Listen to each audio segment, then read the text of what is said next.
Hello everyone and welcome to another video with me, 320 Sim Pilot. I'm a real-world airline pilot. I currently fly the Boeing 787 aircraft, and in today's video I'm going to take the Microsoft Flight Simulator 2024 Boeing 787-10 for a flight.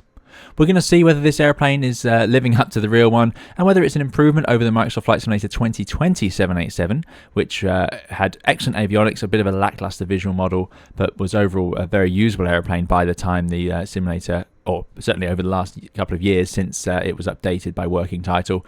And I'm going to see if that's translated over into this this new version in Microsoft Flight Simulator 2024. Have they improved it, and is it any better? I'll give you a bit of a clue. There are lots of improvements, but there are some things that are just broken, which I want to see fixed. But there's lots of exciting things to see and enjoy with this, so I'll take you through those in today's video. We're going to do a short flight today, of course, because no one wants to watch me fly a flight simulator for 14 hours. Well, I will do that on stream at some point, I'm sure, but I thought we'd do a nice short flight from Christchurch up to Auckland, just the reverse of the route I did on a live stream the other day, just to take this airplane through its paces. You'll see already from this visual model there are certain improvements that are just undeniable. There are lots of great texturing that's been added in and step up in the modeling as well, new antennas and so on added to the exterior model, which is really great to see. But we'll see once we get the airplane moving that there are definitely some issues which I don't understand why we're still sitting with them, so hopefully they do get sorted. But we are going to have good fun with the avionics. You can have a full 787 experience with this airplane, there's no doubt about it, so that's what we're going to see today. This isn't a full tutorial. I do have tutorials on the 787 available on my channel, so do please watch those if you'd like to learn how to fly the 787. But this is going to be more for you to enjoy, just a flight with me in the 787. And we'll take our review of it, as it were, our thoughts on it by the end. So I've loaded the route in. We're going to take the 787-10 from Christchurch up to Auckland. So that's NZCH to NZAA. And here's the flight plan. I put it in at 350, although it might actually need to be even. Maybe we'll go 360 for this one.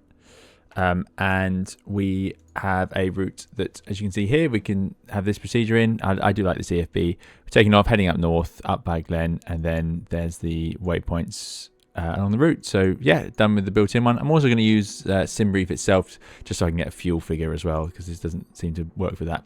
So that's the current plan. Time for the walk around then. This is an improved visual model over the one that we were given in Flight Simulator 2020. There's no doubt about it. What is a shame is it's being hampered still by bugs. I mean, this is, as you can see here, if I walk back far enough, you'll see all sorts of bits of textures pop in and out, and in quite strange patterns. It's sort of hard to believe this is normal. I don't believe I'm the only person with this issue. I'm disappointed this hasn't been fixed yet. So that's a frustrating start, and that's going to be true for the outside model of this airplane, really.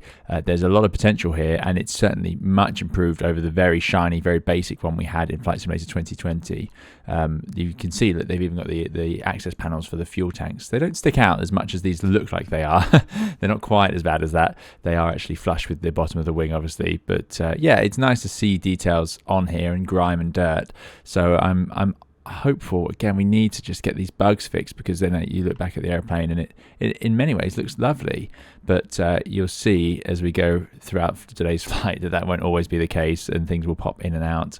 But yeah, I like having these engine covers on and so on. I don't know where you're supposed to click to get rid of them on this particular airplane. And yeah, I know that Microsoft are bringing in a feature where we don't have to do a walk around at the start of every flight to do this, and it would just load us in. But there we go, get rid of the covers. Yeah, good. This is a 787-10. This is the longest 787. It is a long machine. It's longer than a Boeing 777-200. There's a bit of cone up there, I think that is. Get rid of the pitot covers as well. It's yeah, like I say, an improved visual model, no doubt about it. There's just more detail here than we had before, and this is without any modifications or anything like that. Of course, we did get modified 787-9 and -8 in Flight Simulator 2020 from Horizon and Kuro respectively, but this one is a much better starting point, no doubt about it.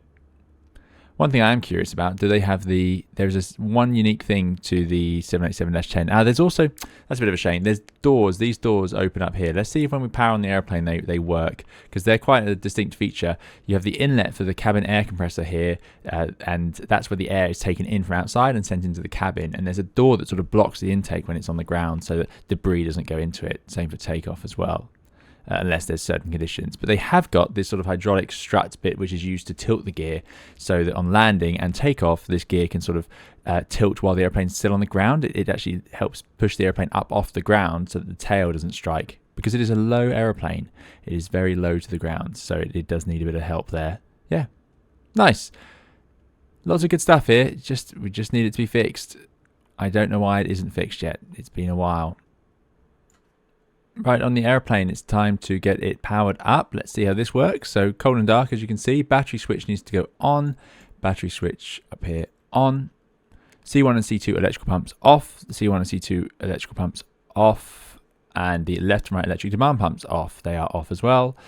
That is the left and right. And then the external power on if available. So we have external power and external power. You don't use the aft external power normally, just the forward would be fine. Aft you have to take a panel off the airplane to do.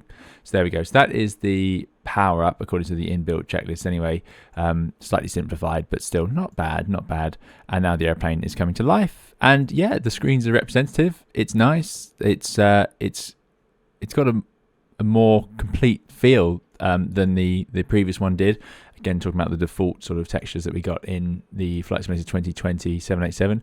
You've got some nice scratches around the yoke here. Have they fixed this issue?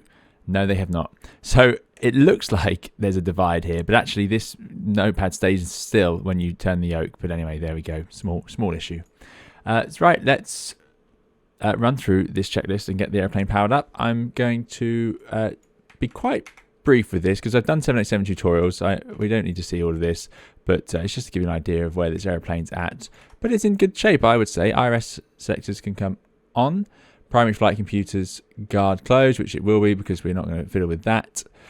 So it should be in the auto position. IFE passenger seats and power and cabin utility power on. APU generator is on. There's 2 generators on the APU in the 787, unusually, because it has a lot of electrical power. So we'll leave those on. APU selector, we're going to put it to start and then on. And we should, if we go onto here, can I just click on these screens? I can. So the real aircraft, you have to use the trackpad down here, which is not great. But here we go. We can see the APU starting up, RPM, EGT, oil pressure, and so on. We'll also should now see that the left aft fuel pump has come on, which it has, which is providing fuel for that APU. So yeah, very nice. Generator, APU, windshield wiper selectors are both off, and the flight deck door PO power, I'm assuming that is flight deck door power, will turn on. Emergency lights, we can close the guard. And the window heat switches can all go on. We just leave them on in the 787. You don't need to... Strange, they should just go on. We'll see about that later. So yeah, slight bug there. Yeah, you leave them on. They don't even go off when you turn off the airplane. Electric hydraulic pumps are... It wants them... on. Engine hydraulic pump switch is on. Yes, that's these. The primary left and right engine hydraulic pumps. Those are on because they're not running, of course, because the engines aren't running. So that is fine to have on. Whereas the C1 and C2 electrical pumps, we want off. C1 and C2, that's the center hydraulic system. Both electrical pumps are off. We don't want to power up the hydraulics yet. Left and right demand pumps off. These are backup electric pumps for the left and right system. We have 3 hydraulic systems, left, center, and right. So that's off. So that's fine. And the seatbelt selector can go to on. We'll imagine we're fueled up already. And the anti-ice is going to be left in auto. You'd leave these in auto after shutting down as well. Navigation lights, we'll have the nav lights on. We'll have the logo light doesn't matter in the day, but we'll have the nav lights on. And then we will, slightly odd naming, recirculation switches, it's over here now. So I'm going to carry on at this panel. We'll leave all the fuel pumps off. The fuel jettison should all be in and off and not armed. Engine start selectors in normal and EEC in normal as well. APU fire left alone and cargo fire as well. Over on this side, I'm going to have the recirc fans on, temperature set, that's fine. We'll turn on the air conditioning packs and leave the ventilation in normal. And then we're going to have the pressurization left in auto, landing altitude in auto, outflow valves in auto, and then we've got the wiper off. Good. Next, we would obviously set up more down here, so you can make sure that you've tested your oxygen. That does not work in this model at the moment. That's a bit of a shame. But as we move across the airplane, that's my first off a second planing. Now everything's coming together. We can turn on the flight director switches. Those must go off at the end of every flight and on again at the start of the flight. They must have been recycled. There was an instant where they weren't. So yeah, Not entirely convinced about the font on these screens, but I'll have to review that when I next fly the 787. Make sure the autopilot disengage bar is not down. It should be up so that can engage. And the autothrottle arm switches will be armed so that they are ready to go. And otherwise, we'll set the rest of this up once we know what we're doing for our departure. We're going to sort out our onboard computer for the performance shortly. Make sure all of these switches haven't been adjusted. They should just be in the auto and norm position. Landing gear lever down. Auto brake can go to RTO. Alternate gear selector obviously in norm. And once you've done that, auto brake to RTO, go into your checklists, resets, reset all. And also you would go into the comm menu and talk to your company ACARS and so on. Speed brake lever is stowed. That's good. Oh, it's in reverse according to my hardware. Okay, I need to adjust that. Anyway, speed brake lever is stowed, flaps up, thrust levers are at idle. Alternate flaps are not armed. They should be down. Oh, sorry, disarmed. So in the normal position, as it were. Fuel control cut off, stabilizer trims cut out, norm. Alternate pitch trim off, parking brake is obviously set, and we've got the discharge and no fire discharge lights at all. And then the radio is to be set up accordingly, which we'll do later. Rudder trim left alone basically at 0. You can't see it. There's no rudder trim display down here. Rudder trim is visible on this screen. If you go to flight controls, you can see rudder there, or the rudder trim will always appear here as well. So we can see the rudder is centralized, and then the trim is also at 0. Now there is another bug here with the pedals. As you can see, as I move my axes, if I go too far, it actually recenters itself. So that's going to be interesting to see as well. It's a bit of frustration now that these things haven't yet been fixed. I hope it's on the way because there's so much good stuff here. But yeah, let's carry on. Whilst we're on this status page as well, we do want to check that we have enough oxygen for the crew, enough hydraulic fluid quantity. Basically, you're checking there's no refill requirement. It would label it if it was.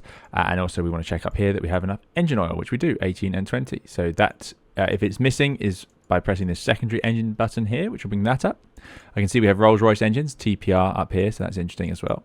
And also what we can do is we can, if this page is not showing, if you can't get to the stat page, you need to press system up here and it will bring it up. And you can see here, MFDL shows it there. And if I press MFD right, it shouldn't work because we have the engine display there, which is good. It doesn't work. If I send the engine display to the other side by pressing ICAS, it will go over to this screen. And now I can bring system up on this page. And you can see here we have full flexibility of the screens. I can put the CDU up here.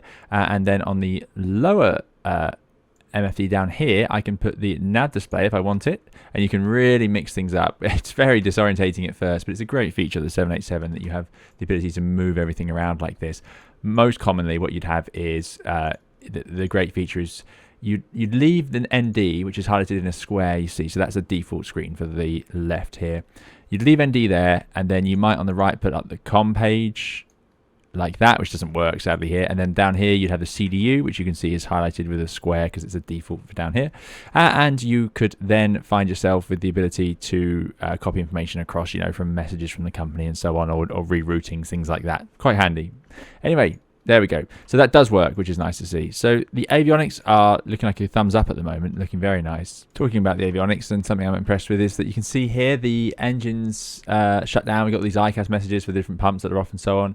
So you can clear that out using the cancel recall button, which does work. And there's 2 pages of it. So you press it again and you get through to the notifications like that. And we'll just clear that out. So yeah, looking pretty good. Again, quite a unique sort of setup on the 787, and not something that any of the other airplanes share in the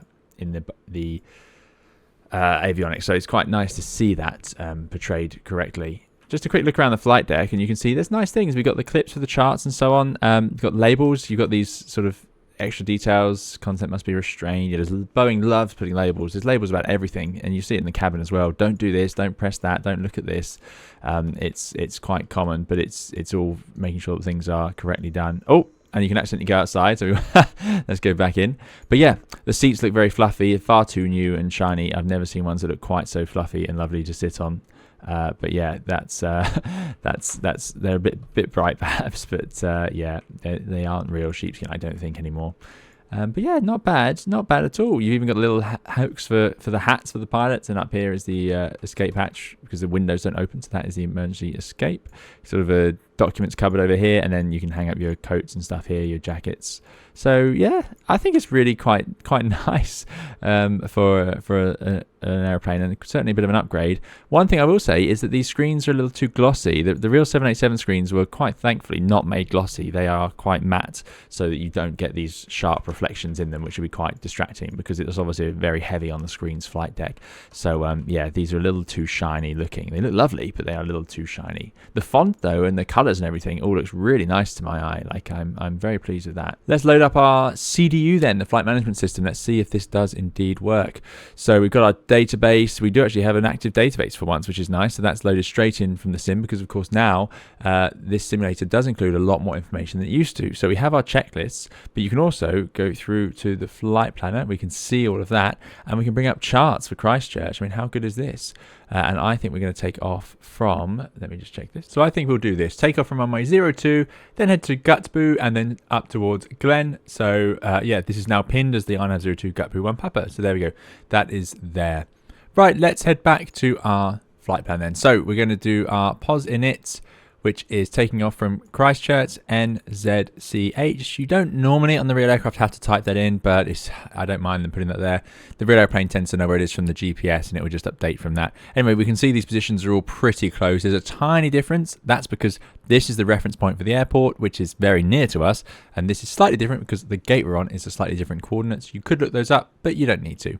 Next, we go to the route, and yeah, what we're going to do is see that we have route 1. And it has loaded in. So I sent this to the flight plan from Microsoft Flight Simulator. Has it got the actual route? It has. So I'm impressed actually, because I didn't think this would work. So when I got into the simulator, where you saw me load the route through the EFB in the menu page, and then it said send to Avionics, send the flight plan to Avionics, which is down here.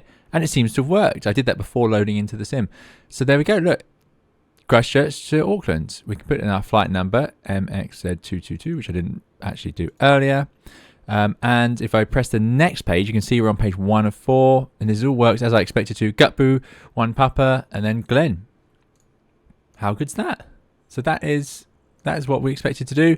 And that's loaded in. And it doesn't have the arrival in the other end yet. So that is normal. You wouldn't actually even have the ILS in there yet. So you don't put that in until you're underway on this 787. But there we go. So now I want to load up the airplane. So I'm going to press the airplane tab, go to flight performances, mass and balance. And in here we can set it up to be the right zero fuel weight and the right fuel. Now I want to put this into kilograms.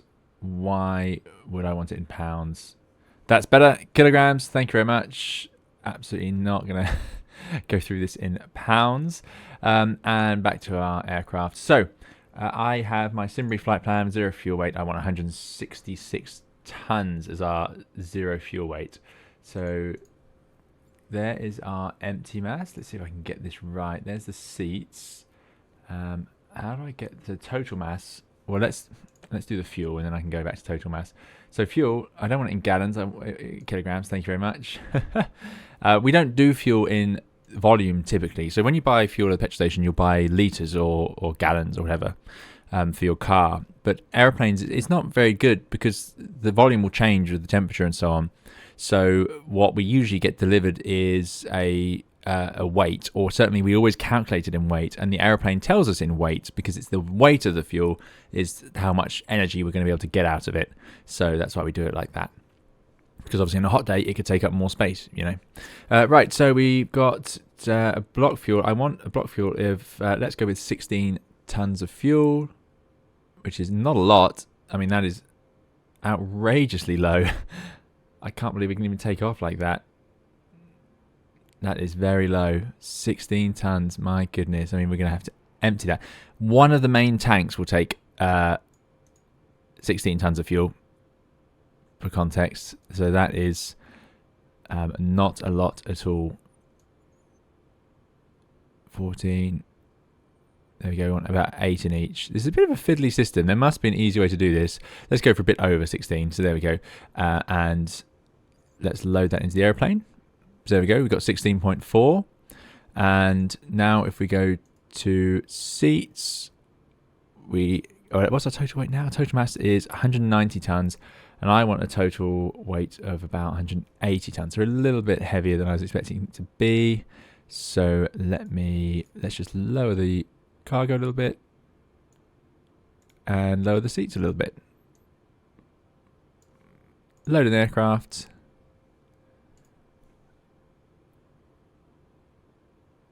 Hopefully that works. Now it's interesting that it shows us the gross weight here. The real airplane wouldn't do that. It can't show you. Oh, the loading of aircraft failed. We shall see what happens here. It can't show you the gross weight because it doesn't know yet until we tell it the zero fuel weight. However, of course, in Flight Simulator Land, the airplane does know, so that's why I think it's displaying that there. Okay, that's not working, but we have got the right amount of fuel, so we'll just go with these new numbers. We've got a bit of extra fuel to account for the fact we're a bit heavier and it's a short flight. So what we would do now is we would type in our some of our information here, and we can also put in our zero fuel weight, the weight not including the weight of the fuel. So let's see, let's put in our cruising level. We said 360. Cost in X is going to be 15 for today's flight. Again, SimBrief is telling me that. And I'm going to change the step size to 2,000 feet. That's the step size for climbs, more applicable to longer flights, but it's neat to see it modeled there. Reserves, our total reserves today are at 7.9. Put that in there. So this is your alternate fuel and your final reserve fuel. And then zero fuel, I believe you can click on it. There we go. And it will put it in. And that gives us our gross weight, 173.2. So we're actually significantly lighter, which means that this isn't working at all. But there we go. We are pretty light. That's very light, in fact. So yeah, and we can execute that. Good. So that is the perf init done. The final stage then is going to be to put in the actual takeoff performance. So you could go to thrust limits and takeoff pages to type it in. But first of all, of course, we need to calculate it. So let's see, does their EFB work? It worked in the previous one. So let's see. Initialize flight, you press first, and then it should come up with the option to close the flight. I don't think that works right now. This other stuff, these are all different. You pilot utilities is sort of a collection of calculators and conversion things. Video is for looking around to make sure who's outside the flight deck. You've got your ident in your system page. These should show you what's going on in terms of the database and the EFB and so on. So yeah, you don't really need those. And terminal charts, most airlines don't have them on here, I don't think, anymore. But that was also an option, as well as documents. Quite a slow way of reading it compared to what everyone uses now, which is obviously a tablet like that. But performance is a good idea to have in here because it's built into the airplane. It's very, very nice system. Christchurch 02. You can see if I press copy FMC data, it takes those out and it knows what we told the airplane we were going to do. So I really like that. It's a neat feature. No intersection, dry runway. And we'll just load in the weather. So it's dry. Wind is it's very light. Let's just put in 020 at 2. Temperature outside it's 15 degrees. QNH 1013. We're not going to have any. We're going to have no anti-ice. Flaps optimum. Thrust rating optimum, and max is the maximum D rate of the atmospheric D rate, ATM. So we've got a lower rating. Well, we'll see what it gives us, but I imagine a very D-rated takeoff. Then we hit calculate. Oh, one thing we didn't do is put the CG in. Should have done that. Make sure you put your CG in as well. Something I should have done there. 28, and then hit calculate. Here's the numbers. So we're going to go DTO2, so that's a 20% D rate, plus also a very high cell temp, so more of a D rate there. Flap 5 from runway 02 and speeds 137, 143, 152. So very low speeds, very unusual for a 787, but that works. These are believable numbers for this weight. So I think they've done a good job here as well. Let's send output, and that should then send it over straight into the airplane. And this is why it's a great idea to use this system. So we want to check it through carefully. We've got flaps 5, thrust of 56 degrees, takeoff 2, 137, 143, 152. And if I go onto the other screen, we can also go through to thrust limit, takeoff, and then go to the next page, and you'll get the second page, but this is not so relevant. 1500 feet as default is fine. So let's accept that. We're also going to put in the CG of 28, which should have copied over, which gives us a trim number of 3.75 to come later. Good, taking off 173 tons. So that is our takeoff performance done. Now I want to check it has worked. What should happen is, and you get this nice green bar, FMC pre-flight complete, a great feature of the 78. The 777 doesn't do that. But if we look up here, we can see the engines. We want to check that they are going to do what we think. So DTO2, yes, that's what we wanted, and plus 56. Yes, that's what we wanted as well. So that's good. We've also going to put the V2 in up here. So V2 is 152. So that now gets put into the speed window. So like I say, this is all working nicely as expected and as I'd want it to. 152, LNAV and VNAV are going to be armed, so they're in white there. And we're going to have a heading of 020 because that's the runway we're taking off on. And then the stop altitude for our departure. Now I can't actually see one written down, but transition altitude is 13,000. So let's put in 13,000 as the last altitude we could go up to. There we go. So that is the avionics setup. Finally, you can see here that in all my clicking around, we've actually managed to hit a menu on the navigation display. So what's all this? Nice to see it modeled. You can choose what you want to display, weather or terrain. Don't press weather radar because you don't want that on while you're on the ground, because the radar will activate pointing at the people over there. So you leave the weather radar off for now. You could do terrain because that's just from a database, and it looks like a radar, but it's not. But you typically wouldn't bother with that now. We do want traffic, so we can see other airplanes in the sky around us. I do want airports, so I can see where the airports are. I don't want waypoints because that would just fill the screen with a million waypoints when you're on a high range. It just fills them all in, so no point having that. Or stations. I don't even want both VORs. We'll just have the left VOR. And there we go. VSD is vertical situation display. This is really useful, but it does not model, which is a shame. I was hoping they would have modeled it by now, as it was in 2020 unmodeled as well. But there we go, still missing.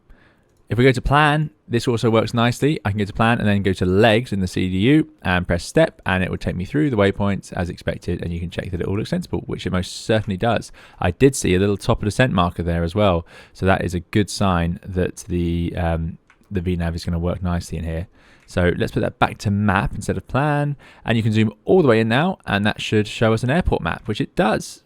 So we're going to actually taxi out and down straight down there for 02. Perfect. Finally, back in our seat, let's get the HUD down. Let's see if that works. So that should pop down. Yeah, looking really nice. It's a bit awkward in the default seating position. It's not showing enough information. So that's a bit of a shame. You sort of do need to move the camera forwards if you want to use the HUD. Realistically, because you should be able to see things like your ground speed and your FMAs up here, whereas obviously back here you just can't see any of that. It's actually the way you know you're sat right in the 787 is that the HUD is showing you all the information you're expecting from it, really. But there we go. So you are up on the APU, ground power is gone. Yeah, the airplane's pretty much ready to go. Now let's try out the checklists. You do have checklists in your EFB.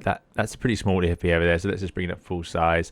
So as we saw, we were running through these are the sort of the procedures. So you could follow this to get the airplane ready to go, which we've now done. And then you would have these are all procedures actually. This is the before starting engines, and this is on the expert level. So that's interesting.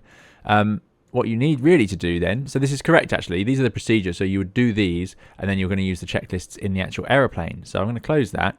Let's run our pre-flight checklist. Now remember our screens up here, you have CHKL, so we can press that and it will bring up the checklist wherever you selected it. Unfortunately, this is on the right, so it's not going to do anything because my engine display is there. You can't overlay anything on top of the engine display. So let's put it to the lower screen and press checklist there, and normal, start at pre-flight. So pre-flight checklist, parking brake is set, fuel control switches are cut off. These are the fuel control switches that are in cut off. That is the pre-flight checklist complete. So that is done. And then if I go to, let's put it to CDU and then go back to checklist, it should go to the next checklist, which is the before start checklist. So that's good. So that's working correctly, because what it does is it will automatically jump to the next one after one's complete when you close and reopen the page. So again, nice detailing, really, really nice. Anyway, we can't do that checklist yet. We're not fully ready to go. Let's imagine we have the tug connected already. We'll just do Shift P to get the airplane to reverse. And some nice work on the jetties. They are definitely improved over 2020. I'm going to say this is a default airport, so I'm curious to see how it looks as we taxi out. Anyway, so we've got a tug attached. Let's pressurize the airplane. You'd speak to the ground crew. So to do that, we finally are going to turn on our hydraulic pumps. If I go to Systems and click on hide, you'll be able to see that the airplane, let's get rid of the yoke for a second, the airplane is currently unpressurized. So our flight control is outside. If I move the yoke, which I'm moving now, they're not doing anything. That's good. That's correct. That's what we like to see. So yeah, that's because they're not powered. So let's set the airplane up. First of all, we go pump, hydraulic pump. All of these rotary switches go to auto. So now you've got the engine pumps on, but the engines aren't running, so they're not doing anything. But the center system is now in auto, and the demand pumps are in auto. We don't turn them on, just go to auto, and you'll notice nothing changes. That's because in the 787 it doesn't at this point particularly do anything. So that is also correct, so I like that. Then we're going to turn on all the fuel pumps that we need. We need the left wing tank fuel pumps. There's 2 there. Let's just go to fuel. Let's see if this is working correctly. Yeah, those 2 are running, and you can see the APU being fed. And then we'll turn on the right 2 as well. Those 2 are running over there, which is good. They're not feeding anything because the engine isn't running yet. There's no fuel in the center tank, so we do not need to turn on our center pumps. We don't turn on crossfeed, we don't turn on balance. So that's it. Good. Then we're going to turn on the beacon, which is the very distinctive on the 787 flashing red beacon up here. It's a little bit hard to see in the broad daylight like this, but that's now on. Then we're going to do the recall. So we should have 4 messages, which is what we have. So we've got the engine shut down, the hydraulic pressure, because we know they're not powered yet. TCAS is off, and the fuel pressure, because that's not running either. So that's fine. Those 4 can go away. Next, we're going to put the transponder to transponder. That's our air traffic control see that we're about to move. And then we're going to set the trim. So this is currently in the wrong position. The trim will work, even though none of the hydraulics are working, because the rear stabilizer, if I go to flight control, will show you, is electronic. So let's check. This should now run correctly. So I'm going to run it to 3.75, which should be in the green band. And that means we have a good reassurance that all the numbers are working. Right on the top of the green band, but there it is. There is actually a note on the 787 that if it's right on the edge like this, you should go slightly outside. So you go into there and then bring it back in, and that way you'll avoid a spurious warning. But yeah, that's good to see. So the stabilizer works, which is what we would expect it to do. Quite a nose forward trim position. There it is. Yep. We've trimmed quite a lot nose down. Right. Now we're ready to do that checklist. So passenger signs. Let's just check. We did turn them on. I think that's sensed by the airplane. I'm surprised that you shouldn't have to tick that, but there it is. MCP, we've got V2 of 152, track heading 020, and altitude 13,000 feet. Takeoff speeds, we have V1, and you can go over here, by the way, you go to init ref, and it should take you to the takeoff ref page. So 137, 143, 152. In CDU pre-flight, looking for that green line, completed. Taxi takeoff briefing, completed. Before start, checklist complete. And then, as I said, you go CDU. We don't need to run any more checklists now. We're okay to start the engines. Let's get pushed back. So we'll speak to our traffic control and get out of here. I'm just going to press Shift P, though, to cheat. So, overall, very pleasant so far. I can't complain about the actual internals of this airplane. That's been all as expected. And it's nice because there's nothing more frustrating than when it doesn't work as you would expect it to. Unfortunately, the Shift P command seems to no longer work. Gonna have to do a bit of searching here. That's because it's Alt P now. Why is it Alt P now? How many years has it been Shift P? Anyway, Alt P, there we go. So they have to be allowed to change things. We can't complain endlessly about change, but pilots do like to complain about change. Right, let's jump into... Oh, I'm not sure why that's not working. There we go, jump into our drone. That tug will connect, then we'll release the parking brake, and our beautiful 787 will be underway. And here we go. We're moving. It has a nice presence as well now. I think with those extra details, sort of the brushing on the engine lip intake and so on, definitely gives it a bit more of a vibe. There's certainly something going on with the texturing though that is causing the fuselage to be more dampened and matte than it should be. I don't quite understand why. It looks very, very... You can see that blue there. It looks almost like a cartoon or cell shaded. So there's definitely something going on with that. It's a bit of a shame because there's so much lovely stuff going on elsewhere with this airplane. That was probably the worst pushback imaginable. We are sitting... we didn't hit anybody, but we are sat just across the apron like this. But anyway, they are now leaving. So what we would have done, of course, before then is set the parking brake, which is now on. And let's get those engines started. Rolls-Royce engines, we're going to start both engines at once. Temperature is within range. So to do that, very straightforward. Up to the engine start, put them both to start. And then both fuel control to run. And then you just watch. And now you'll see the auto start message come up.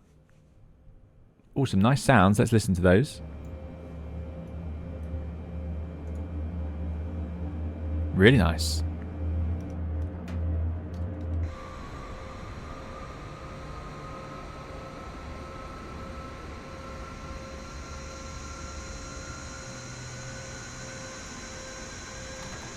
That's a much more detailed engine than we used to have.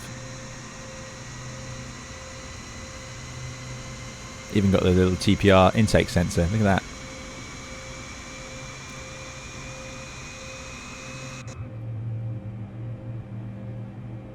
Auto start is great. What you'll see is that once the N2 reaches its sustaining line, so that once it's above the green line, then the airplane is happy. The engine's... Lots more noise going on now. I love it. Engines are going to run. Running. And at that point, these switches would then pop back to norm once it passes that threshold. And that's it. Engine start is now complete. Okay, engine's running. Time for the after start flow. We're going to come up to the overhead panel. Check there's no amber lights, so all the generators should be on. Is that what the airplane's doing? Let's check. We go to elec, not a page you look at very often because it contains little information, but it does show us all 4 generators are online. So this is good to see. You can also see the main battery has 33 volts, is not charging right now, and the APU battery as well. This is, yeah, impressed. So anyway, we don't need the APU anymore. Turn that off. Then we're going to come over here, check the anti-ice is in auto. It's not required, so we'll leave it in auto. I'm now going to move down. I'm going to make sure the throttles are set to 0, and then we're going to set the flaps 5. Flaps going to 5. Good. I'm then going to press to cancel recall. Stab green band. Now that's an interesting message to get. That's a specific warning to do with the fact the airplane doesn't agree with the way it's trimmed. So we're going to need to do some troubleshooting here. Let's just go ND on there to keep it looking normal. But yeah, so that is to be checked. And also we would get rid of the secondary engine display. All looking good. Gone. Right, let's solve this one. I think I've solved it. So the stab green band message is to do with the airplane. It's not happy about the trim of the airplane. It's a really valuable message. And what it's doing is it's comparing the weight of the airplane versus the weights that we've got set and the trim position we've got set and so on. And what it's saying is this airplane is not trimmed properly, is not sensible for takeoff. You have a green band here, and basically if the trim is within there, it's safe enough, but we set an exact figure, of course. But if it's outside of that area, then the plane may be difficult to control. Stab green band message is there to tell us the green band isn't right either. We haven't set this up right. So anyway, I've got 24% Mach over here. Now I originally set 28 because down here it says 28, and I'm a little confused with Flight Simulator 2024 system as to what we actually have. If I type in 28 into here, we get 3.75, and then that gives us a stab green band message. So I think our CG is actually 24, but that's the empty CG is at 24. So there's something odd going on with what's actually loaded. Central gravity position 24. I mean, yeah, it's a curious one, but clearly by putting in 28, the airplane is not happy with the position of the trim. Now, I'm not sure what CG it's actually got loaded in, but given that we are so light on fuel, our zero fuel weight and our actual trim are going to be, I think, quite similar. Anyway, I'll put 24 in 4.75, which does seem to be keeping the airplane happy. It's interesting to see this model, though. I'm impressed. Again, this is a sign of working titles avionics. So 4.75, there we go. You'll notice as well it says doors to auto. That's because the crew would have set them to auto. If I go system, door, you can see A, so they're in the auto position. I like it. That would have happened at pushback. Right, let's get taxiing out. Oh, before we do that, sorry, we need to also, obviously this is a Boeing, run the flight controls. You don't need to bring it up on the screen, but you can if you really fancy it, but it's not required. It's not the procedure. But in here I'm going to see if the flight controls do move, and there they are. Left aileron and left flapper on, and the spoilers on the top of the wing. You can see the white bars.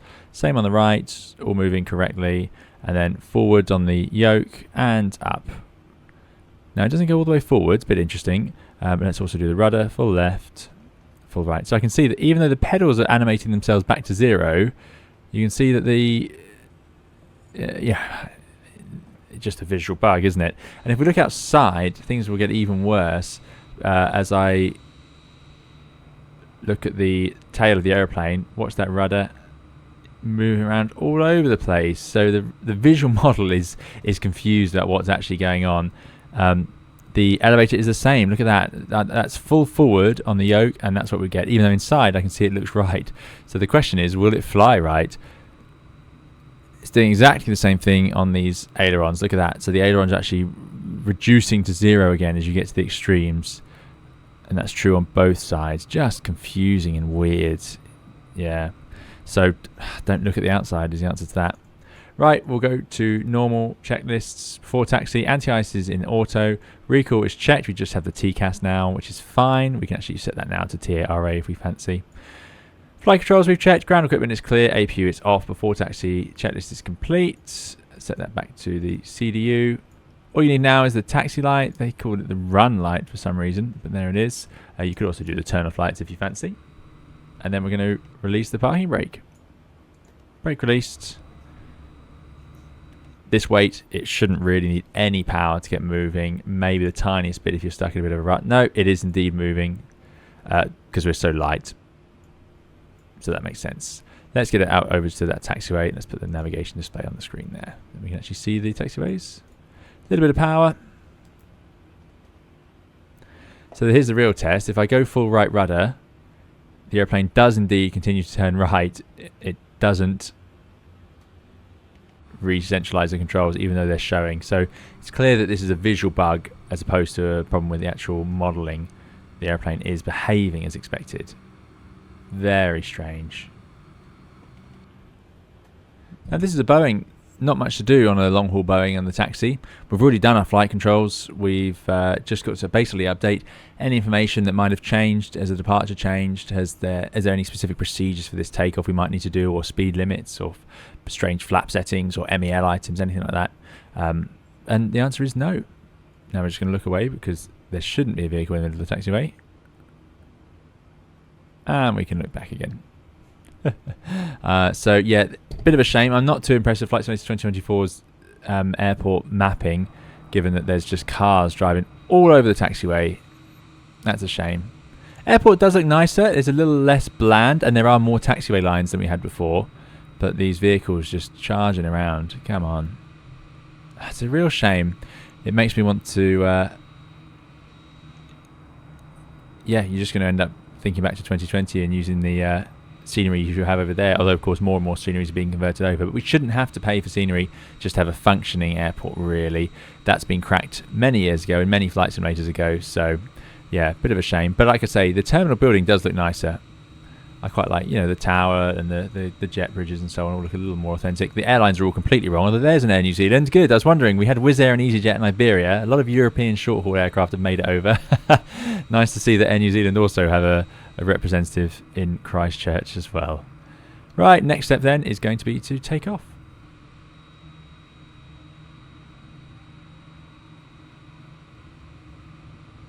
Looking through the HUD, you can see some neat features. See this little arrow? This is the accelerometer. So if I go on the toe brakes a bit here, that should drop down below the wing of this airplane, which it does. If I then add a load of power and the airplane accelerates, you'll see it go above to show that we're accelerating. So that's nice. Ground speed shown down here, 22 knots. So yeah, features working nicely, and some of the more unique features as well of the 787. Right, oh, I don't want to close the HUD. I do wish they'd change the click spot, but let's go to the checklist. Done the pre-flight, so we're on to the before takeoff checklist. Flaps, they're set to 5. That's the before takeoff checklist complete, so that's done. Well, imagine we're cleared to line up and take off, so we'll put the lights on. The strobe lights can go on. We don't need any of the taxi lights now. And we'll line up and take off. Let's see how it behaves doing that. Nice and gentle. Long airplane this. You do need to go into the turns a little bit. Although, again, these taxiways are not quite labelled correctly. In fact, you can follow that yellow line quite accurately because it's sort of like it's designed for a long-haul airplane, that. Yeah. Not terrible. We do have some nice signs and so on. But, yeah, not quite spot on. Right, let's line it up. Winds are essentially calm.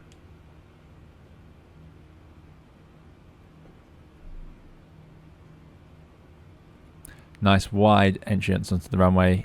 Otherwise we'll just find ourselves short. And if I zoom out here, we should see that, yep, pretty much lined up. Good.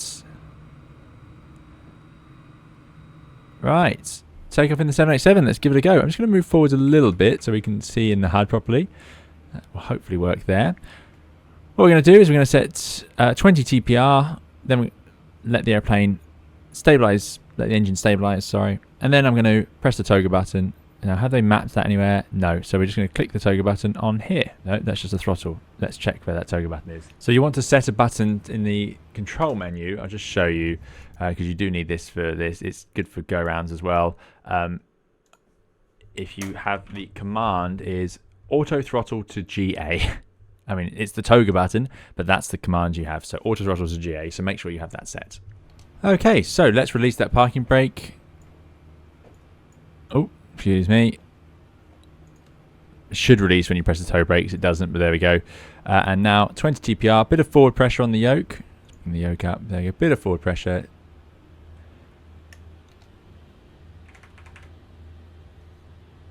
Bit more thrust needed. 20 TPR. And then hit the toga button. And then go thrust ref. And you can see it up here. Replicating the HUD. Toga. Engines are now driving to their takeoff thrust setting, which today is quite low, 63.9, very low TPR. As we pass 80 knots, I'm going to put the yoke to neutral. Auto throttle goes into hold mode, which is correct, so that means I could now adjust it if I wanted to, but I'm not going to. Still quite grippy on that nose gear, that's still a thing. V1 and rotate. It's not as bad as it was, definitely. So now gentle rotation, not too fast, that's too slow. Come on, keep going, keep going, keep going. And it should be, you'd be sitting around here. You wouldn't be all the way up at 15 degrees. So I'm just going to hold it here and just let it stabilize. Off the ground, positive rate, gear up. And now it should all come back into play. We've passed the altitude, so we can make our left turn on that SID. And you can see here I'm holding the speed actually, so I don't know why the pitch bar has gone so high up, because we're already up at 15 degrees. There we go, now dropping back down a bit. Passing 1500 feet, the thrust has gone to climb thrust, which is correct, so we'll leave it to do that. As we go above that 5, you can see the 5 there. I'm going to bring the flaps to 1, so we're above the 5, 1, there we go.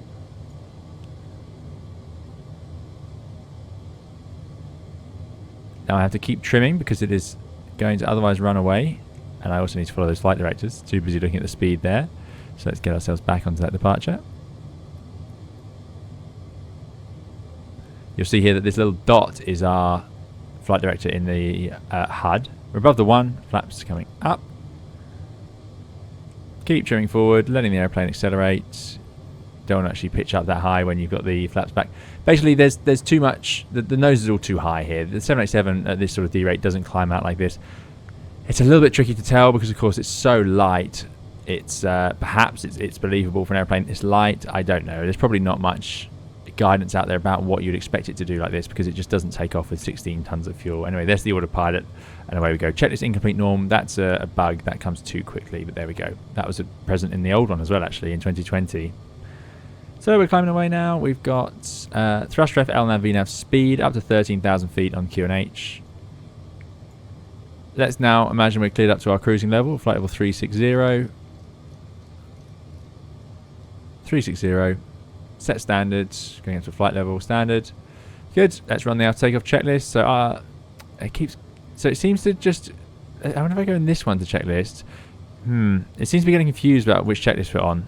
So that isn't quite working perfectly. But we're on the after takeoff checklist, landing it up, flaps up, after takeoff checklist complete. It has sensed the items correctly, so that's good. So let's go back to CDU, and that would then clear that message because we've now done that. So I'm just going to clear it myself. So a few bugs in the checklist system still present that have carried over from the previous one. Otherwise, looking good. Thrust ref, LNAV, VNAV speed are all the correct modes that I'd expect. There's 10,000 feet. We're going to rocket away now. So lights off, strobes on, and passengers can walk around. Yeah, we're going to have lots and lots and lots of spare thrust here. Got to keep updating the heading bug, sadly, even though this is the most modern Boeing, but that's what we get. And we're climbing away. Lovely. So despite the animations being so funky with the controls, they seem to be behaving as I would have expected, certainly for that takeoff they did. Here's that awful bug about the texturing. I don't know what's going on with it. It's a real shame. A real shame. it's enough to sadly sort of hamper the whole experience. If you just stay in the flight deck, you wouldn't notice, and you'd actually really enjoy this aeroplane. I think anyway, most people would. It's just hampered continuously by the exterior. You know, we flight sim. You know, a lot of us do anyway, to enjoy looking at the airplanes as well, and sadly that's just missing. Right, let's put thrust levers are coming back in. That's an interesting thing because I'm moving my hardware throttles, so it's adjusting the position of the ones in the sim. But that's fine. That's normal for a simulator, I suppose. So now let's just try. Let's take out the autopilot. Now I don't know what button they have that assigned to actually on this yoke, so I'm going to. That's the declutter. That's the disconnect. So now we're on to flight director. Good. Let's just have a look outside and see if the airplane is behaving. Oh, sorry, the animations are fixed when we're in the air. So if I bank right, that looks good. Yes, they are. They look a lot more sensible. They aren't doing that weird reversion thing. The roll spoilers are sort of dampened slightly. Maybe it's because it's limiting how much it's moving them. I don't know. Have a look at the elevator. Up. Down.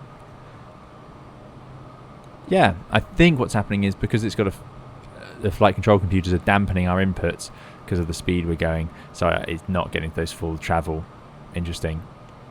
But reasonable enough. Again, is that texturing going wrong there. But once you're flying, the animations look okay. But let's get back into the flight deck. That's where the much nicer imagery is. Put the autopilot back in. Should we try a different mode? Let's try flight level change, see if that works. Thrust, ref, flitch, speed. That's good. So now it should climb at maximum climb thrust up to 360 as best it can. If we go into our CDU, can I change the climb rating to climb 1? If I press climb 1, it should reduce the climb by 10%. So it should drop down a bit, which it is, 91.4. So that is going to reduce down to it. And climb 2, a further reduction in climb thrust. Yeah, so this is what you would do to prolong the life of the engine, reduce the amount of servicing they need. I can see we have a top of climb marker and a top of descent marker. Again, it'd be lovely because if you had the VSD option, we could have that across the bottom there. We can also have the terrain on or the weather radar now, obviously, as we are in the air. You'd typically turn on the weather radar during the taxi out if you thought you were going to need it. Very nice. Not much to complain about here. Here we are then, up in the cruise. We've had some success. Now we're here. We can, if you really fancy, you can go to transponder and set your TCAS to below. Although that doesn't work currently. So there we go. We found something missing there. Your radios are tuned through here. So if we wanted to tune 1, 2, 3, 4, 5, you can actually just type that in the real airplane. Doesn't work here either. You want you to do 1, 2, 3, decimal 4, 5. And you can also put it straight into the active. But what it actually seems to do is put it into the standby, whichever frequency you type in. So that's a bit of a shame, but there we go. So it's still possible to do it, and you can transfer between them like that, which does work nicely. So that's good. Some of the other tabs are not quite functioning, as you can see there. Yeah, transponder. Can we put in a transponder code through here? I hope so. Yeah, there you go. So that works nicely. Can you change the system? No. So it's definitely it's a line flying simulation. It works for what we're trying to achieve. Let's put it back into VNav. But it doesn't have a lot of depth under the hood. But that's fair. It's a default aeroplane, and it's still the most detailed representation of a 787 we have. Beautiful scenery out here as you fly over New Zealand, of course. Can't say, I mean, we did this recently in Flight Simulator 2020, and everything looked lovely outside. So, yeah, it looks lovely here as well. But I can't say it's a massive difference. In fact, it looks a little bit overexposed. The photos, I don't know, something else with the lighting going on there. The glare or the bloom seems very intense. Getting bounced around by turbulence, which is also too strong in Flight Simulator 2024. Okay, we can see the top of descent marker is coming up, so we just need to plan our arrival. Let me just get the charts ready for you, and we'll set the aeroplane up for landing into Auckland. So we'll go to Auckland, then select our charts, arrival. We're going to land it onto runway, let's see, let's land onto 05 right. So we go to arrival, 05 right, and hopefully it will wake up. Here we go. So we can see our routing is via Igabi and Lengu. So let's go back to our charts. Arrival 05 right. Sadly, that's not working. We do have the airport charts. Okay, so the charts are not working anymore in the inbuilt EFB. That's a shame. It's a really good feature. I don't know what's happened, but it's just not arriving. I'm sure I've missed something. So we're over into Navigraph now, which you do have to pay for separately. But anyway, we have the Davy 7 Bravo arrival, which is going to bring us in from, let's see if we can get this right, Davy, and then up. And then you can see we've got lots of restrictions. Between 9 and 5,000, 240 knots at Vince. Then we go over to Gituk, and then we go up to Lengu. And from Lengu, we go, hopefully, that will connect straight onto, there it is, Lengu, the ILS 05 right in Auckland. So that's pretty straightforward. So let's load that in as a flight plan. So we just go down here. We're going to go to departure arrival. I'm not sure what that's doing there. Let's go departure arrival tab. Index. Right, arrivals, NZAA. There we go. ILS 05 right.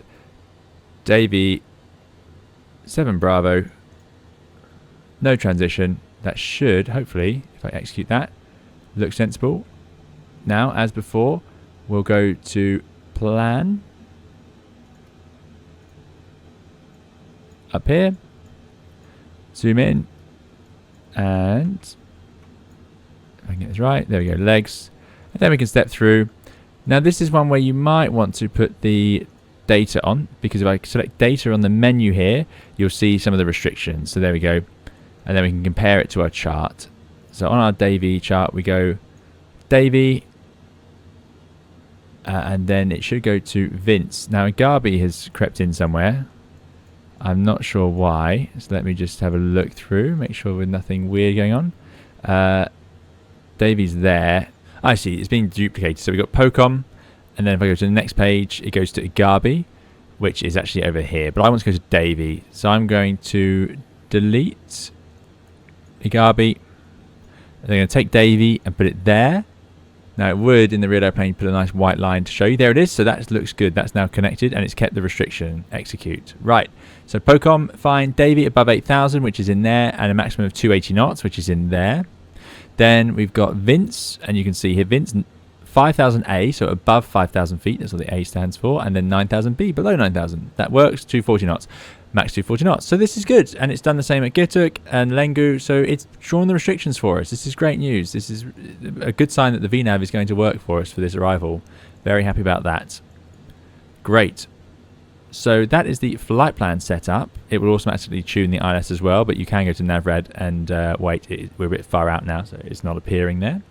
What else we can do is we need to go to our performance and figure out what flap setting we're going to land at. Let's put that back to map. So does this have any landing performance? Show landing? No, we can't do any landing in the inbuilt EFB. So that's a bit of a shame, but that's fine. I'm going to go with very light auto brake 3, and we'll do flap 25, very standard for a nice long runway. We're landing onto Auckland's 05 right. This is an international airport. So yeah, it's a big runway, 3.5 kilometers. So let's take flap 25, put it in there. 25 is the default setting for landing a 787, but that's a pretty lightweight. We'll be a bit lighter by the time we get on the ground. What you can do is, if you know what your fuel burn is going to be, you'd actually type that in. We're so close to descent now, it's not going to make much difference. But if I go to the progress page, our predicted landing fuel is 10.5 tons. So that's 1.5 tons lighter than we are now.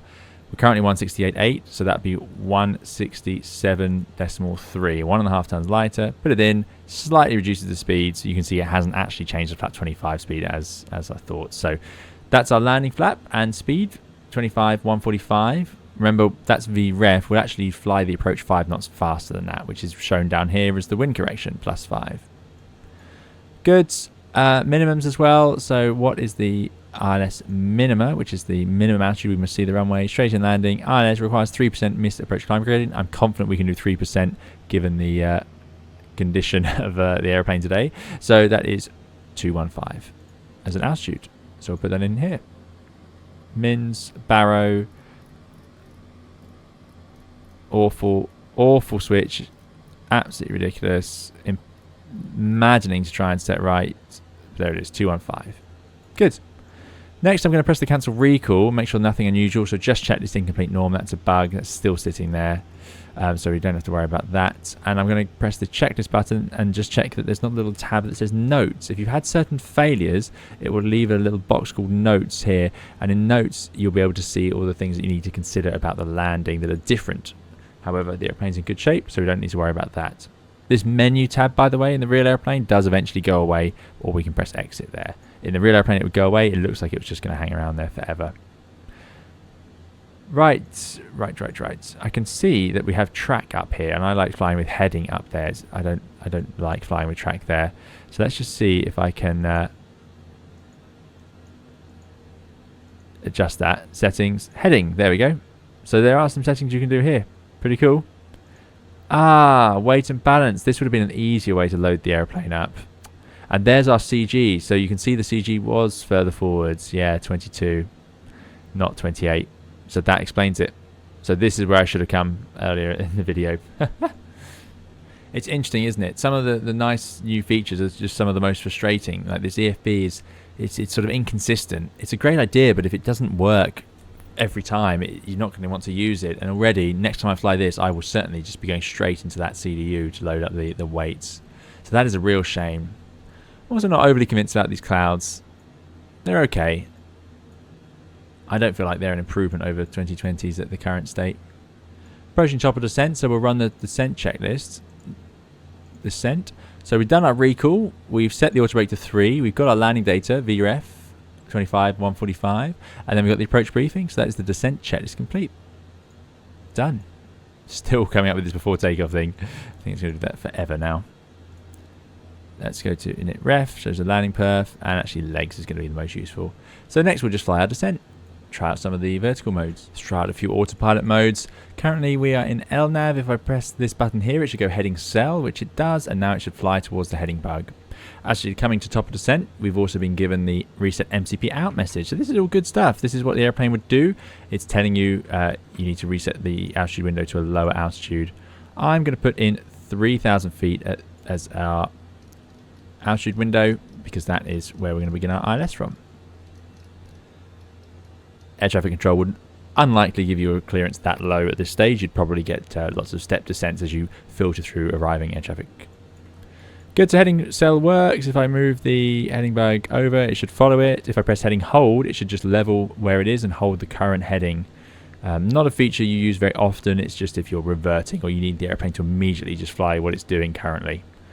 If I press heading cell like that and then press LNAV, it should find its way back over to the lateral navigation track. Good, so that all seems like it is functioning as expected. I sort of expected it would, given that this is, again, working titles Boeing Avionics, which are very good, really. Yeah, it does look like this camera angle is just further back than it used to be, because it's definitely messing up with the HUD. I suppose it gives you a nice view of the flight deck, but I'd rather it sat about here and I can actually see something through the HUD. At this point, it's just hard to see what the advantages here of Flight Simulator 2024 over 2020, which is a bit of a shame.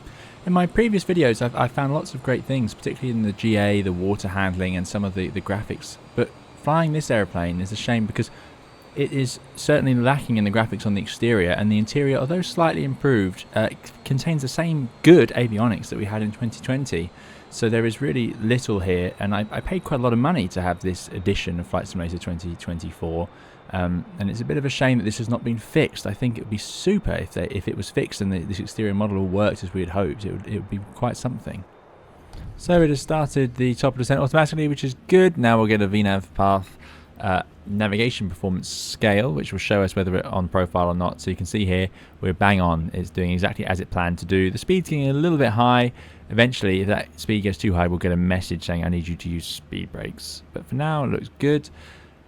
If we were to go flight level change and then wind the speed back, the nose will rise, and we should see that we actually get high on that profile. So they go idle flitch speed, and there's the profile going below us. So that's all working nicely. Yeah, and you can see it over here as well.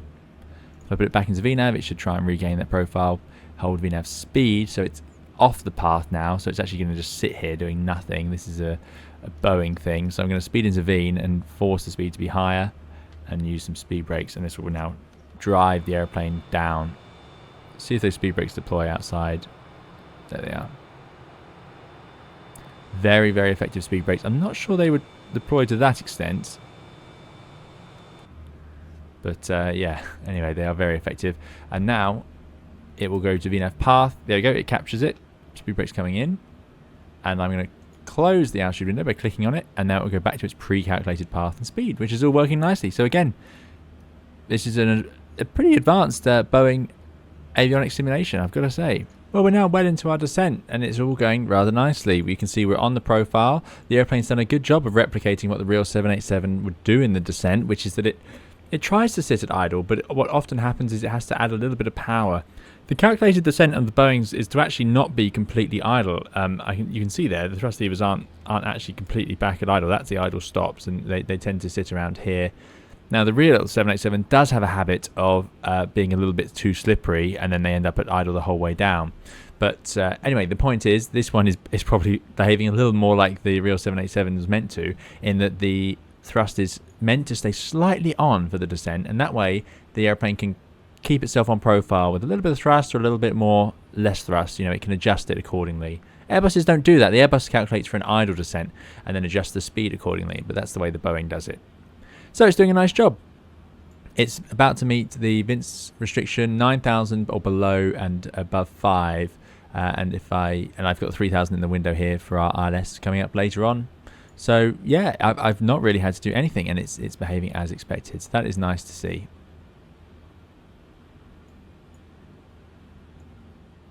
We've cleared the sort of more mountainous scenery of the South Island of New Zealand now, arriving in a slightly flatter area around Auckland. Maybe we'll bring up terrain just to have a look at what that looks like, as there's no weather to be showing on there. As promised then, here's the message that you get on pretty much every 787 descent. Oh, it's gone away now. It said drag required. It does pretty much always say that, so there we go. That's because it's trying to reduce now to its 240 knot restriction for passing VINS, which is in there, 240.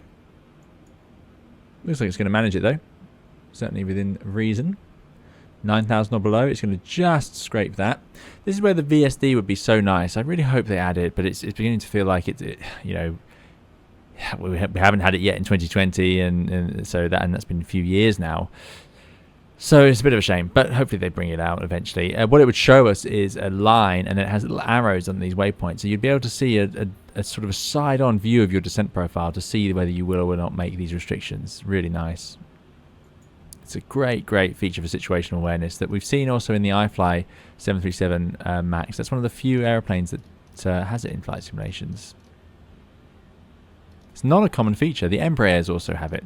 Embraer aircraft. I haven't tried any E-jets in flight simulators, but yeah.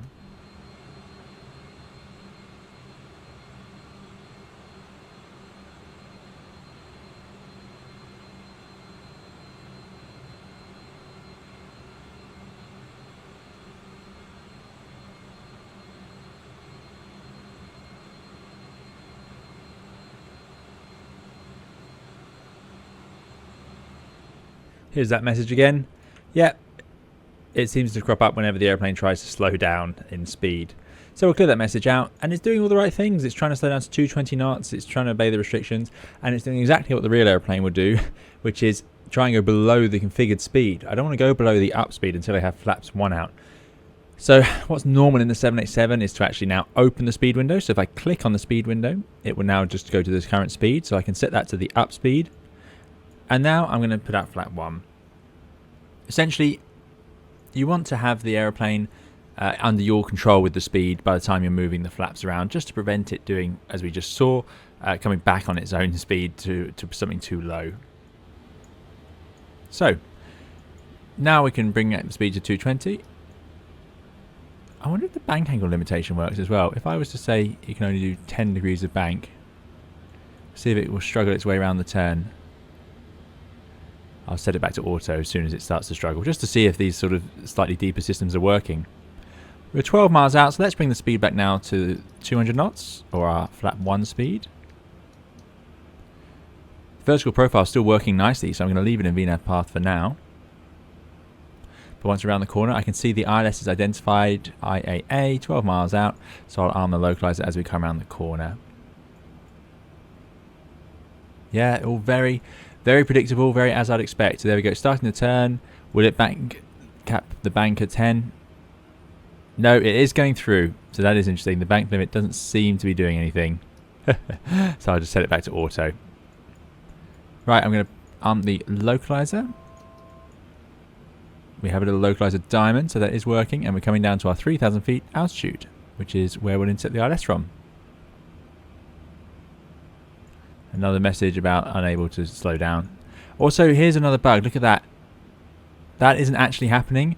If I go systems, flight controls, you can see the rudder it's moving too much. I mean, I don't think the rudder moves that much. I've not had that page open while flying, but these pedals wobbling around. There's something weird with the animation going on here, because the rudder might move a little bit, but it's not going to be. You're not going to have half rudder deflection going around a gentle turn, as you can figure for the ILS. Anyway, we are now on the localizer. Let's arm the approach. Let's get flap 5 out, because there's a glide slope.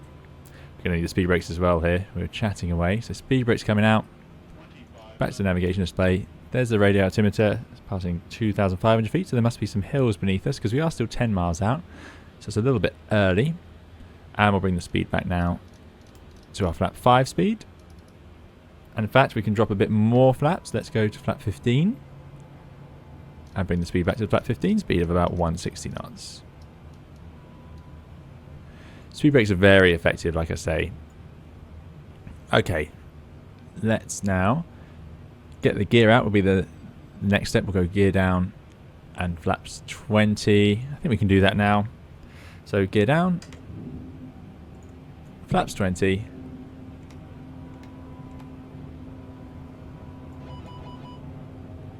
Complaining about speed brakes because I'm using them to slow down there. I can put them away. There's enough drag out now. The airplane is stable at decelerating. And you can see here, you can see the accelerometer little arrow still working. So we're slightly accelerating and it will go below. Now we're decelerating. And this little tab here, this bar, shows us that we are above the target speed. And then now we are on the target speed. And if it goes below, it means we're below the target speed. Let's now get the landing flap out. It all happens very quickly this stage of the flight, as you can see. And we'll bring back to our final approach speed. The airplane is now, it's now behaving as I'd expect for a 787. This is a normal landing weight. So VREF plus 5 is what we're going to go for. So 150 knots, which is in. We've got roll up flare arms, localizer glide slope, 3,000 feet for the missed approach, which I can see in blue here. So it's got that coded. That's very nice. And here we are. The only thing left to do now is going to be arm the speed brake, which hopefully will show up speed brake armed up here. No. Interesting. That's it. There. Speed brake. Right. Then we go checklist. There's speed brakes armed. Landing checklist. Speed brake armed. Landing gear down. Flaps 25. Landing checklist complete. Good stuff. So there's our beautiful machine. Fully configured for landing. Now I know on the 747 the wing flex doesn't work. I think is it working here? They would bend up a bit more than that, the wings as well. Interesting. Yeah, lots of problems here with the exterior model and animation. Now what you can see through the HUD, although it's not a great position, I think I'm going to have to move forwards because it just looks too weird to me. That's about what you should see. In fact, you'd sit a bit higher than this as well. But now let's disconnect that autopilot. Recenter the view, move forwards a bit. Not what you want, but there we go. The thrust levers should idle themselves at 25 feet, and we'll just keep following the flight director down. There we go. No big corrections. You want about 2.5 degrees pitch. Flight path vector should sit in the touchdown zone, which it is. Sorry, not 2 degrees, about 1 degree pitch. Oof. Now that was a rough landing. It should have been a bit easier to flare than that. The airplane is quite responsive in the flare. You do a very small flare at 30 feet. But there we go. We are now down. Now the thrust levers did idle, which is good. And then you would get on the reversals, although that is not working with my current setup. Yeah, okay, that's through my hardware. So that's something to be tuned. Auto brake doing a nice job at auto brake 3. So we'll just disconnect brakes, and that should give us the auto brake warning. No, it hasn't. It's gone to off. In the real airplane, it would go to disarm, and then you'd have the amber auto brake message there, but it's defaulted to off. Anyway, we'll take this left here. In fact, we'll stop on the runway here and talk about it. Better textures on the ground. These aren't bad textures for a default airport. Let's have a look at the replay of that landing. I'm not convinced it was too technically wrong. The flare, you want to flare at 30 feet, and it's a small flare in the 787 because, like I say, very responsive. So there's the flare, but you can see two things happen, and this is a bit disappointing. This is actually a shame because it worked quite well in the 2020 version. Firstly, the flare doesn't really do a lot. You can see the nose is raising at a reasonable amount of distance off the ground, and the real 787 would immediately respond to that. You have quite high approach speeds. It's lovely in the flare, actually. It's a really nice airplane to land. The only airplane I think it's nicer is the 777, but there we go. The nose is up, and it just continues to sink at the same rate. Second thing is, I don't actually think the landing is as brutal as the animations would suggest. It seems to just... that massive twitch you get there, it's just not something you see airplanes do. There's no reason. So that animation seems to have been added in. I don't know how it works, but it's weird, and that gave the perception of a horrible touchdown, which is not something I've ever seen in Microsoft Flight Simulator 2020. I don't know what that is. That's a really nasty animation that's going to certainly lower your morale on your landings, because that's not how an airplane would respond even to a firm landing. They don't sort of do that. But like I say, I don't think it was a particularly firm landing. So yeah, interesting. It's an interesting thing that, but like I say, it should have responded a little more in the flare, and then so that whole animation of the thing going up and down. By the way, here's that bug where the wheels will disappear as well. Charming. There is also a notable upslope in the runway at the touchdown zone. Perhaps that's what that animation is capturing, the way the runway came up to meet us as well. Yeah, it could be what did it there. Let's try another touchdown. So 30.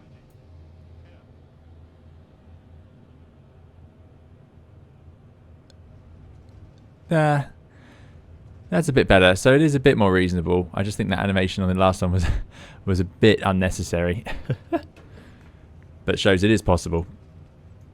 So perhaps that first one was just a bit too firm for the simulator. But again, not a realistic reaction, I don't think, of an airliner. So there we have the Boeing 787-10 in Microsoft Flight Simulator 2024. What do we think of it? How does it compare to 2020? Is it an airplane worth your time? It's definitely worth your time. If you can ignore the visual model bugs, of which there are plenty, the airplane is actually pretty solid. The handling, the flight dynamics, the fuel, all of this sort of stuff is all working. The systems are working underneath to an impressive degree for a default airplane. And yeah, I think you should definitely give it a flight. It's a shame the visual model is so bizarrely bugged, and it is in so many ways. The animations don't work properly, the textures don't load in properly, the skin of the airplane hasn't loaded in properly, and it has improved slightly, but I often have a bug where all the wheels disappear as well, which I don't think we've seen today. So it is definitely worth your time. It is a great simulation of the 787 if you just don't look at the outside. It is a real shame. And this is true of quite a few aspects of it. There's just sort of, look at that, you can see just different...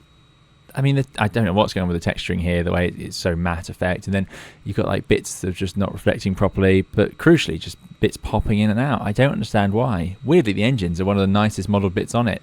They look absolutely brilliant. But yeah, the handling of the airplane is okay. It also has, like I say, the correct autopilot mode, so you can get some good flying out of that. I'm impressed as ever with Working Title's Boeing simulations of thrust modes, vertical modes and lateral modes. It's very good. VNAV path works nicely, and the takeoff performance and calculator, all of that working in there, is great. It is essentially at the same stage as the Microsoft Flight Simulator 2021, however, which was in a good state, but was lacking in the visual model. The irony here is the visual model is better, but it's just not working. So if they can fix it, this will be a much better package than the 2020 787 was. But as it stands, it's in the same state really, which is you don't really want to look at it, but the systems inside are very nice to use once you're flying it around.